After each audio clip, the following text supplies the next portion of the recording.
आज मुख्यमंत्री योगी आदित्यनाथ हरियाणा में चुनाव प्रचार करेंगे। सीएम योगी 3 जनसभाओं को आज संबोधित करने वाले हैं। जींद, सोनीपत, करनाल में सीएम योगी की जनसभा होगी। बीजेपी के स्टार प्रचारक हैं मुख्यमंत्री योगी आदित्यनाथ और हरियाणा में आज प्रचार करते नजर आएंगे। भारतीय जनता पार्टी के पक्ष में वोट की अपील करेंगे।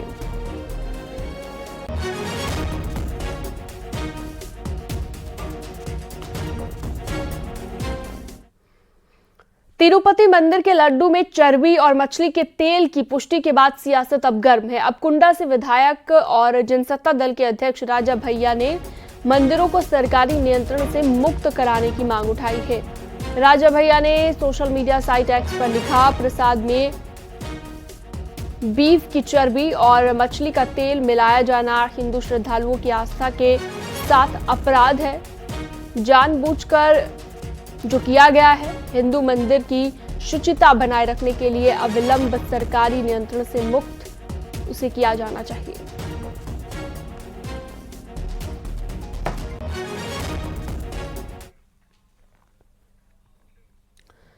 गाजियाबाद से बड़ी खबर, सर्व समाज की महापंचायत होगी। लोनी के टीला गांव में महापंचायत की जाएगी। ये बड़ी खबर आपको दे रहे हैं, जहां पर जूस में यूरिन मिलाकर पिलाने का ये मामला है, जिसे लेकर सर्व समाज की महापंचायत सुबह 11 बजे होगी। लोनी के टीला गांव में ये महापंचायत रहने वाली है।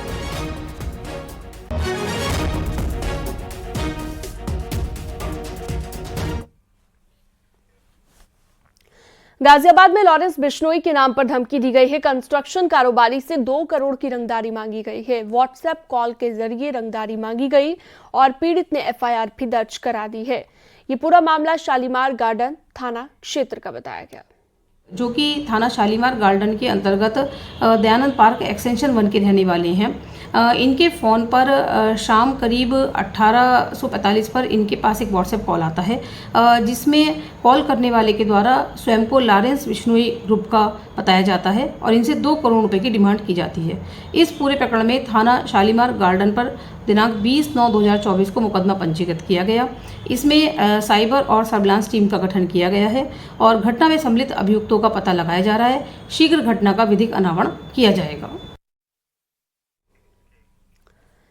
हरदोई में नगर पालिका के अतिक्रमण अभियान के बाद अब एक बार फिर से नई तस्वीर सीसीटीवी में कैद हुई है। एक महिला सड़क के किनारे लगाए गए ट्री गार्ड और वहां पर बने चबूतरे को तोड़ती हुई दिखाई दी। महिला ट्री गार्ड को अपने साथ ले गई और पूरी घटना वहां पर लगे सीसीटीवी में कैद हो गई है।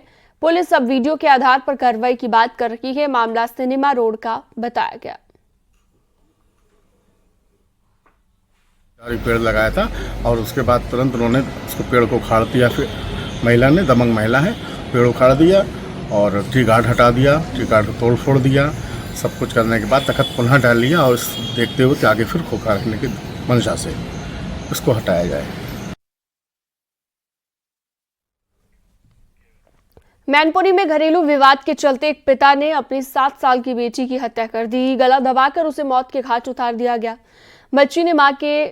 बच्ची की मां ने पुलिस को सूचना दे दी है। मामला बादशाहपुर का बताया गया। 7 साल की मासूम की गलती सिर्फ इतनी थी कि उसने पति पत्नी के बीच हुई मारपीट के बाद पुलिस को हकीकत बता दी थी। इसी से गुस्साए पिता ने बेटी की जान ले ली। वारदात को अंजाम देने के बाद आरोपी फरार हो गया। पुलिस जांच में जुटी है। ये राम मोहन नाम के व्यक्ति ने अपनी खुद की 7 साल की बेटी की गला दबाकर हत्या कर दी। कार्ड पता करने में पता चला कि ये शराब का आदी था। घर में पारिवारिक विवाद इसी कार्ड से होता था। अभियुक्त अभी फरार है। लड़की जो मृतक है उसका पोस्टमार्टम कराया गया, अभियोग पंजीकृत कर दिया गया और उसकी गिरफ्तारी के प्रयास किए गए। प्रयागराज में कृषि मंत्री सूर्य प्रताप शाही ने तिरुपति मंदिर के प्रसाद में मिलावट को लेकर आंध्र प्रदेश के पूर्व सीएम जगनमोहन रेड्डी की सरकार पर निशाना साधा।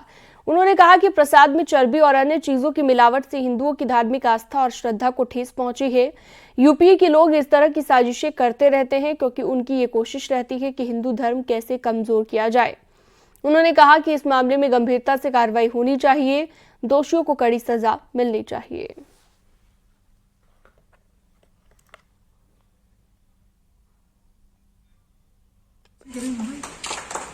तरीके की घटनाएं विशेष रूप से यूपीए के लोग निरंतर करते रहते हैं और उनकी कोशिश है कि किस तरीके से समाज को दिग्भ्रमित किया जाए और उन्हें हिंदू धर्म को कैसे कमजोर किया जाए, और इस नाते इस पर गंभीरता से कार्रवाई किया जाना चाहिए। सीबीआई जांच की भी बात उठी है। मैं उम्मीद करता हूं कि उनके खिलाफ ठोस जांच होगी और जांच में दोषी पाए जाते हैं तो उनके खिलाफ सख्ती से कार्रवाई किया जाना चाहिए। महोबा में ब्लॉक प्रमुख पर भ्रष्टाचार और पक्षपात करने का आरोप लगा है। 24 से ज्यादा बीडीसी सदस्यों ने बैठक स्थल के बाहर जमकर नारेबाजी की है। ब्लॉक प्रमुख के खिलाफ भ्रष्टाचार और मनमानी जैसे गंभीर आरोप लगाए गए हैं। ब्लॉक सभागार में चल रही बोर्ड की बैठक के दौरान सदस्यों के विरोध से हड़कंप मच गया। मामला चरखारी ब्लॉक परिसर का है। देखिए, कुछ विपक्षी लोग हैं जो अराजकता फैला रहे हैं मेरी बैठक में जी। और मेरे पास पूरे सदस्य हैं, पूरे प्रधान जी हैं और अराजकता फैलाने वालों के लिए कोई उपाय नहीं है। मेरी बैठक में हर बार बाधा डाल रहे हैं। अच्छा। ये कुछ विपक्षी हैं, विपक्षियों को तो काम ही होता है अराजकता फैलाना। और मेरी बैठक, आज की बैठक पूरी सफल हुई है और पूरे सदस्य मेरे साथ। हमारे ग्राम में कोई कार्य नहीं, हमारे ग्राम में क्या पूरे क्षेत्र में कोई कार्य नहीं किया जा रहा है। हाँ, इस वजह से सारे बीडीसी विरोध में है प्रमुख जी के जी।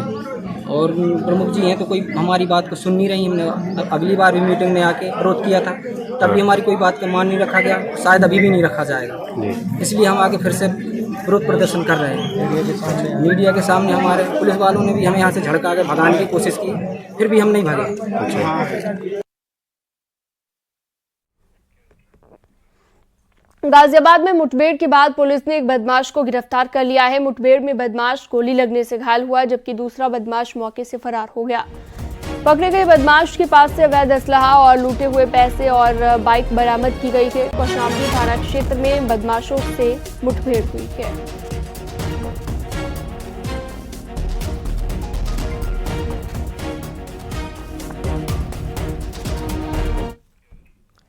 कन्नौज में आपसी विवाद में दबंगों ने अवैध तमंचा लहराकर धमकी दी। वीडियो सोशल मीडिया पर वायरल हो रहा है और वीडियो में दबंग गाली गलौज करते धमकी देते दिखाई दे रहे हैं।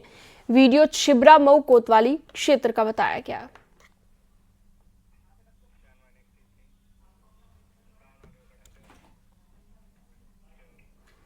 गाजियाबाद की कौशाम्बी थाना पुलिस ने धर्म परिवर्तन मारपीट के आरोपी को गिरफ्तार कर लिया है। आरोपी उस्मान को पुलिस ने अरेस्ट कर जेल भेजा है।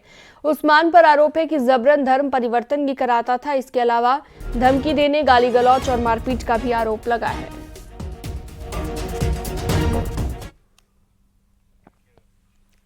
महोबा के निजी होटल में बर्थडे पार्टी के दौरान बीए फर्स्ट ईयर की छात्रा से दुष्कर्म का आरोप लगा है। छात्रा ने आरोपियों पर अश्लील वीडियो बनाकर ब्लैकमेल करने का भी आरोप लगाया है।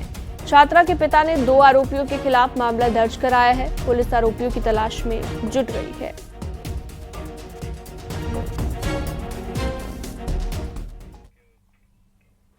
आगे बढ़ते हैं और अगली खबर गाजियाबाद से, जहां पर नाबालिग लड़की ने थाने में तहरीर दी है। आरोप यह है कि साथ रहा भाई उसके साथ अश्लील हरकत करता है, विरोध करने पर मारपीट और घर से निकालने की धमकी देता है। मामला भोजपुर थाना इलाके का है। एफआईआर दर्ज करने के बाद पुलिस ने आरोपी भाई को हिरासत में ले लिया है। आज दिनांक 21 सितंबर 2024 को भोजपुर थाना क्षेत्र की रहने वाली एक 16 वर्षीय किशोरी द्वारा थाना भोजपुर पर यह तहरीर दी गई कि उसका भाई उसके साथ गंदी हरकत करता है, मारपीट करता है तथा घर से निकालने की धमकी देता है। प्राप्त सूचना के आधार पर थाना भोजपुर पर तत्काल सुसंगत धाराओं में अभियुक्त पंजीकृत किया गया है तथा अभियुक्त को हिरासत में लेकर अन्य आवश्यक वैधानिक कार्रवाई की जा रही है। सीतापुर में सड़क हादसे में 3 लड़कों की मौत हो गई। बाइक और टक्कर की वजह से जो यह हादसा हुआ, टक्कर के बाद कार सवार मौके से फरार हो गए। घटना मिश्रिक कोतवाली क्षेत्र की है। 2 लड़कों के रामकोट थाना क्षेत्र के रहने वाले बताए गए, लेकिन तीसरे लड़के की पहचान अब तक नहीं हो पाई है।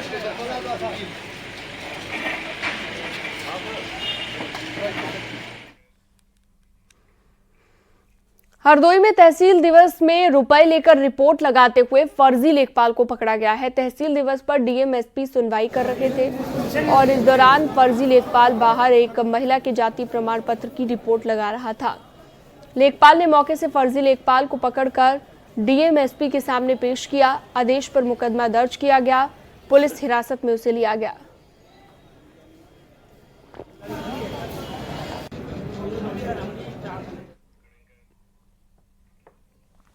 नोएडा के थाना सेक्टर 58 पुलिस ने शिप में नौकरी दिलाने वाले फर्जी कॉल सेंटर का पर्दाफाश किया। नौकरी दिलाने के नाम पर फर्जी वेबसाइट, फेसबुक, इंस्टाग्राम के जरिए लोगों को जाल में ये फंसाते थे। फर्जी लेटर बनाकर लोगों से रुपए ऐंठते थे। एक लड़के से करीब 50,000 की ठगी करते थे और कॉल सेंटर संचालक अंकित और एक महिला समेत 5 लोगों को गिरफ्तार किया गया। इनके पास से इलेक्ट्रॉनिक डिवाइस और फर्जी कागजात मिले हैं। एक अपने पास एक आदमी भी रखते थे डेमो के रूप में। पासपोर्ट लेकर के एक आदमी बैठा रहता था इनके पास। एक बादल नाम का आदमी था ये, ताकि जो कस्टमर आता है, कोई लड़का आता है तो उसको ये बताता था कि मेरी नौकरी ये लगी है, ये मेरा पासपोर्ट है, और ये बताने के लिए डिमांस्ट्रेटर के रूप में उसको रखते थे ये लोग। उसकी भी गिरफ्तारी की गई है। तो मुझे लगता है इनकी पीड़ितों की संख्या लगभग 100 से ऊपर होगी। अभी हम लोग गहन विवेचना कर रहे हैं। हमारी जो इलेक्ट्रॉनिक सर्विलांस की टीम वो कार्य कर रही है। जो भी सत्ता सामने आएगी हम लोग तदनुसार सबको इसमें पकड़ेंगे और वैधानिक कार्रवाई सुनिश्चित। सहारनपुर में पुलिस की टीम पर हमला किया गया है। 2 दारोगा समेत एक सिपाही घायल हुआ है। कैलाशपुर में 2 पक्षों में विवाद था और विवाद की सूचना पर पहुंची थी पुलिस की टीम। फायरिंग की भी खबर है। हमले में घायल हुए एक दारोगा की हालत गंभीर बताई जा रही है। प्राइवेट अस्पताल में उसे रेफर कर दिया गया है। गांव में भारी पुलिस फोर्स मौके पर तैनात कर दी गई है। धक्का मुक्की करता है पुलिस वालों के साथ और रेजिस्टेंस में एक चाकू हमारे एक सिपाही हैं उनके लगता है, उनके आंखों के पास लगता है। थोड़ा वहां पे आंखों के पास लगने से उनकी नस पे चोट लगी है, जिससे थोड़ा ब्लड लॉस हुआ है। अभी वो खतरे से बिल्कुल बाहर हैं। यहाँ पर पहले जिला अस्पताल में उनकी प्रिलिमिनरी स्टिचिंग कराई गई है, स्टिच कराए हैं। अभी उनको हम मेडिग्राम में लेके आए हैं और डॉक्टर से यहाँ पे बात हो गई है। उनका बहुत अच्छा इलाज चल रहा है और वो भी बहुत जल्द डिस्चार्ज हो जाएंगे। जैसे मैंने बताया, मेरा जो चोट लगी है वो इन्हीं के लगी हुई है, सिपाही के। बाकी एक सब इंस्पेक्टर और एक और सिपाही हैं जिनके हाथ में छोटी बहुत मामूली चोट आई है।